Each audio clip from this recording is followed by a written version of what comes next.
Now what is your petition? It will be given you. And what is your request? கர்த்தருடைய பரிசுத்த நாமத்துக்கு ஸ்தோத்திரம். பிரியமானவர்களே, குடும்பத்திற்காக நாம் ஜெபிக்க ஆரம்பித்திருக்கிறோம். ஆண்டவருடைய பெரிதான கிருபையினாலே இதை நம்ம தொடங்கி இருக்கோம். எங்களோடு கூட நீங்களும் ஜெபம் பண்ணுங்க. ஒவ்வொரு குடும்பத்திற்காகவும் நம்ம ஜெபிப்போம். தொடர்ந்து இந்த 4ஆம் நாளிலும் நாம் உண்மை உள்ளவர்களாய் இருக்கிறத குறித்து நாம் செய்தியை பார்த்துவிட்டு நாம் ஜெபிக்கலாம். பாருங்க, குடும்பம்னாலே உண்மையா இருக்கணும் இல்லையா? ஒருத்தருக்கு ஒருத்தர் உண்மையா இருக்கணும். கணவன் மனைவிக்குள்ள உண்மை முத்தவுமா இருக்கணும். பெற்றோர் பிள்ளைகள் உண்மை முத்தவுமா இருக்கணும். எந்த ஒளிவு மறைவும் இல்லாத உறவு தான் ரொம்ப சந்தோஷமா இருக்கும். பாருங்க, நம்ம கூட ஆண்டவர்கிட்ட உண்மை உள்ளவர்களா இருந்தாதான் பரிபூரண ஆசீர்வாதங்களை நாம் சுதந்திரிக்க முடியும். உங்களை அழைத்தவர் உண்மை உள்ளவர் என்று 1 தெசலோனிக்கேயர் 5ஆம் அதிகாரம் 20வது வசனத்துல சொல்லப்பட்டிருக்கு. அப்ப ஆண்டவர் நம்ம கிட்ட எவ்வளவு உண்மையா இருக்காரு. வாக்குத்தத்தம் பண்ணினதை நிறைவேற்றியே தீரணும்னு அவர் எவ்வளவு வாஞ்சையா இருக்கிறாரு இல்லையா? அப்படிப்பட்ட தேவனுக்கு நம்ம எவ்வளவு உத்தமமானவர்களா இருக்க வேண்டும். இந்த உண்மை உத்தமமாய் நம்ம இருக்கணும்னா கர்த்தரை நம்ம கண்டிப்பா சார்ந்து கொள்ளணும். அதாவது இப்போ நான் தனிப்பட்ட முறையில கர்த்தரோட உண்மையா இருந்தாதான் என்னுடைய குடும்பம் என்கிட்ட நிச்சயமா உண்மையா இருக்கும். நான் இதை கர்த்தருக்குள்ளாக விசுவாசிக்கிறேன். ஏன்? நான் அவர் பார்வையில சரியானதை செய்யறேன். அதனால நிச்சயமா கர்த்தர் என் குடும்பத்தை நினைத்தருளுவார் என்று நான் விசுவாசிக்கிறேன். நீங்களும் கூட இந்த நாளிலே இப்படியாய் விசுவாசிங்கள். நீங்கள் கர்த்தருக்காக உண்மையாய் இருக்கும் பொழுது உங்களுடைய வாழ்க்கையிலே உங்கள் வாழ்க்கை துணையும் பிள்ளைகளும் நிச்சயமாக உங்களுக்கு உண்மை உள்ளவர்களாய் இருப்பார்கள். வேதம் கூட அப்படித்தான் சொல்லுகிறது. அவர் உங்களை அழைக்கிறவர் உண்மையுள்ளவர், ஆகையால் நீங்களும் உண்மையுள்ளவர்களாய் இருங்கள் என்று. உண்மையுள்ள மனுஷன் பரிபூர்ண ஆசீர்வாதங்களை பெறுவான் என்று நீதிமொழிகள் சொல்லப்பட்டிருக்கு. அதாவது 28:20 சொல்லப்பட்டிருக்கு. ஸோ இந்த வசனங்களை முன்வைத்து இப்பொழுது நாம் குடும்பத்திற்காக ஜெபிக்கலாம். கவலைப்படாதீங்க. உண்மை இல்லாம இருக்காங்கன்னு நினைக்கிறீங்களா? வருத்தமே படாதீங்க. நம்ம ஆண்டவர் பாதத்துல நம்ம இப்போ ஜபத்துல வைக்கிறோம். கர்த்தர் எவ்வளவு சீக்கிரத்துல உங்க குடும்பத்தை உண்மையுள்ள குடும்பமா கற்றார் பாருங்க.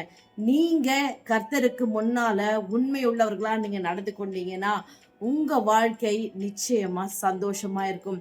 பரிபூர்ண ஆசீர்வாதம்னு வேதத்துல என்ன சொல்லப்பட்டிருக்கு தெரியுங்களா? சங்கீதம் 128ல வேதத்தை முக்கியத்துவப்படுத்தி யாரெல்லாம் வாழ்ந்துட்டு இருக்காங்களோ அவங்க பிள்ளைகளுடைய வாழ்க்கை சுபிட்சமாய் இருக்கும் என்று. அதாவது கைகளின் பிரயாசத்தை சாப்பிடுவாய், பாக்கியமும் நன்மை உண்டாயிருக்கும். மனைவி ஆசீர்வதிக்கப்பட்ட பெண்ணாயிருப்பாள், கனி தருகிறவர்களாய் இருப்பாள். பிள்ளைகள் ஒலிவ மர கன்றுகள் போல பந்தியை சுற்றிலும் இருப்பார்கள். பாருங்க, சீயோனிலிருந்து கர்த்தர் உங்களை ஆசீர்வதிக்கிறார். ஜீவனுள்ள நாளெல்லாம் எருசலேமை வாழ்வை நீ காண்பாய் என்று சொல்லப்பட்டிருக்கிறது. நீ உன் பிள்ளைகளையும் பிள்ளைகளின் பிள்ளைகளையும் காண்பாய் என்று வேதத்திலே நாம் பார்க்கிறோம். பிரியமானவர்களே, ஆம் பிரியமானவர்களே, சங்கீதம் 128 தான் ஒரு குடும்ப வாழ்க்கை நடத்துகிறவர்களுக்கான பரிபூர்ண ஆசீர்வாதம். தெரியலன்னா இன்னைக்கு தெரிஞ்சுக்கோங்க. பரிபூர்ண ஆசீர்வாதம் தேவைன்னு ஆசைப்படுறீங்களா? இப்போ நம்ம ஜெபிப்போமா? சர்வ வல்லமை உள்ள தேவனாகிய கர்த்தாவே, உம்மை நன்றியோடு துதிக்கிறோம், ஸ்தோத்திரிக்கிறோம் ஆண்டவரே. கர்த்தாவே, நீ செய்து வருகிற கிருபைக்காக நன்றி ஆண்டவரே. இந்த 4ஆம் நாளிலும் கர்த்தாவே குடும்பங்களுக்காக உடைய பாதப்படியிலே வருகிறோம் ஆண்டவரே. இது மிகவும் ஆண்டவரே அப்பா ஒரு விசேஷித்த விண்ணப்பம் ஆண்டவரே. குடும்பத்திற்காக விண்ணப்பம் செய்வது ஒரு தேசத்திலே ஒரு குடும்பம் சந்தோஷமா இருந்தாதான் ஆண்டவரே அந்த தேசமும் மகிழ்ச்சியா இருக்கும் ஆண்டவரே. அப்பா அந்தபடியே கர்த்தாவே ஒவ்வொருவரும் உண்மை உள்ளவர்களா இருக்கணும். கணவன் மனைவி இடத்திலே உண்மை உள்ளவர்களா இருக்கணும் ஆண்டவரே. மனைவியானவள் கணவனிடத்திலும் பிள்ளைகளிடத்திலும் உண்மை உள்ளவளா இருக்க வேண்டும். பிள்ளைகள் பெற்றோர் இடத்திலே உண்மை உள்ளவர்களா இருக்க வேண்டும். பெற்றோர் பிள்ளைகளிடத்திலே உண்மை உள்ளவர்களா இருக்க வேண்டும். கிறிஸ்துவுக்கு நாங்கள் உண்மை உள்ளவர்களா இருக்க வேண்டும். இந்த ஜப விண்ணப்பத்தை உம்முடைய பாதப்படியிலே வைக்கிறோம் ஆண்டவரே. இன்டர்செசரி பிரேயர் என்று சொல்லப்படுகிற பரிந்து பேசும் ஜபத்திலே ஆண்டவரே ஒவ்வொரு குடும்பத்தையும் நினைவு கூறுகிறோம் ஆண்டவரே. ஒவ்வொரு குடும்பத்தையும் கர்த்தாவே நீர் உம்முடைய கரத்தின் ஆளுகையிலே நடத்தும்படியாய் செபிக்கிறோம் ஆண்டவரே. அப்பா, முதலாவது நாங்கள் உமக்கு உண்மை உள்ளவர்களாய் இருக்கத்தக்கதான இருதயத்தையும் சிந்தையும் எங்களுக்கு தந்து ஆசீர்வதிங்க ஆண்டவரே. கர்த்தாவே, நீர் அப்படி செய்ய போவதற்காக உமக்கு நன்றி செலுத்துகிறோம் ஆண்டவரே. கர்த்தாவே, தயவு பாராட்டுங்க ராஜா. ஒவ்வொரு குடும்பத்தையும் ஆண்டவரே நீர் ஆசீர்வதித்து காத்து கொள்ளும்படியாய் செபிக்கிறோம் ஆண்டவரே. உண்மை உள்ள இருதயத்தை ஒவ்வொருவருக்கும் தாங்க, உண்மை உள்ள சிந்தையை ஒவ்வொருவருக்கும் தாங்க. எல்லா இடத்திலும் நான் என்ன செய்தாலும் கர்த்தர் பார்க்கிறார் என்ற பயபக்தி ஒவ்வொருவருக்குள்ளும் வருவதாக இயேசுவின் நாமத்திலே நீர் சொல்லப்பட்டபடியே ஆண்டவரே. அப்பா, உண்மை உள்ள மனுஷன் பரிபூர்ண ஆசீர்வாதங்களை பெறுவான் என்றீரே ஆண்டவரே.